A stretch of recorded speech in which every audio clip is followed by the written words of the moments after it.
Un petit Burkina, ou presque, construit avec toute la diversité culturelle au Musée national.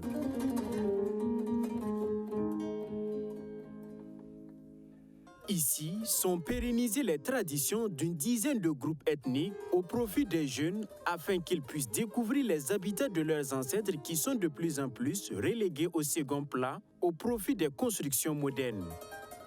La jeune génération est ainsi invitée à revenir aux sources. L'habitat Peul, leur particularité, est qu'ils construisent avec des matériaux légers parce que ce sont des nomades. Donc, pour pouvoir se déplacer en cas de besoin. Voilà. Et ce qui peut être emporté, ils enlèvent rapidement, ils emportent et puis aller faire encore un autre habitat en cas de besoin. Et l'intérieur, vous allez remarquer également, bon, c'est à peu près les mêmes éléments à des différences près. C'est une idée merveilleuse. Comme vous dites, de Ouaga, on arrive aujourd'hui à découvrir des pans de notre culture, de toutes ces régions de notre pays, à l'intérieur du musée national. C'est une très belle idée et c'est une idée à promouvoir. Aujourd'hui, les élèves, les étudiants et toutes les populations peuvent se déplacer, venir au musée national et découvrir ces aspects de notre culture, nos richesses. Parce que vous savez, la culture, c'est quelque chose de très important. Il est possible, à travers l'exemple des Moussi, d'avoir un aperçu des représentations endogènes de l'espace traditionnel. Avec ce cas particulier, se révèle en effet l'originalité d'une conception ancienne. Regardez la manière que le crépissage est fait, ce n'est pas la même chose. Et ici, vous avez le médicament traditionnel. On peut utiliser ces décoctions pour pouvoir se soigner.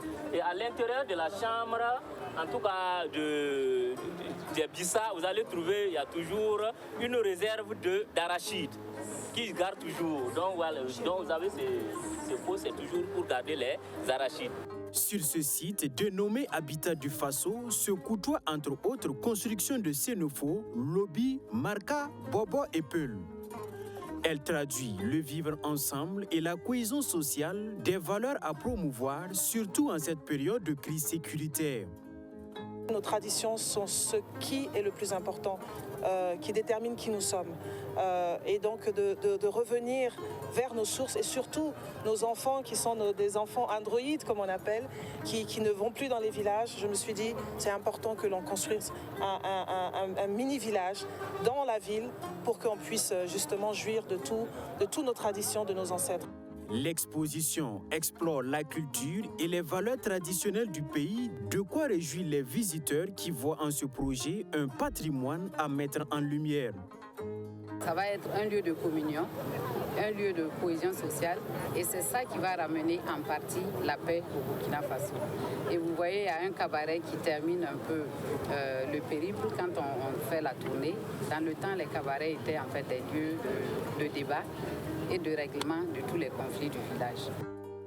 Le projet a coûté une 60aine de millions de francs CFA. Une belle œuvre dont la survie repose désormais sur les épaules du ministère en charge de la culture. La terre est très difficile à tenir sur les cases. Voilà. Et en gardant tout ce qui est tradition, c'est très très fragile. C'est pourquoi j'ai demandé encore et encore au Musée national et au ministère de l'entretien, parce que ce site doit être entretenu au quotidien. Ce n'est pas juste un site qui va être regardé, mais authenticité veut dire entretien. Et voilà, donc ce sont les difficultés que nous avons eues pendant même la période des pluies. En ce moment, c'est la période des pluies, donc on aura encore des difficultés pour les tenir. Ce cadre valorise les richesses culturelles burkinabè. Avec cette œuvre architecturale, il est désormais possible de retrouver la diversité culturelle du Burkina Faso dans un seul endroit.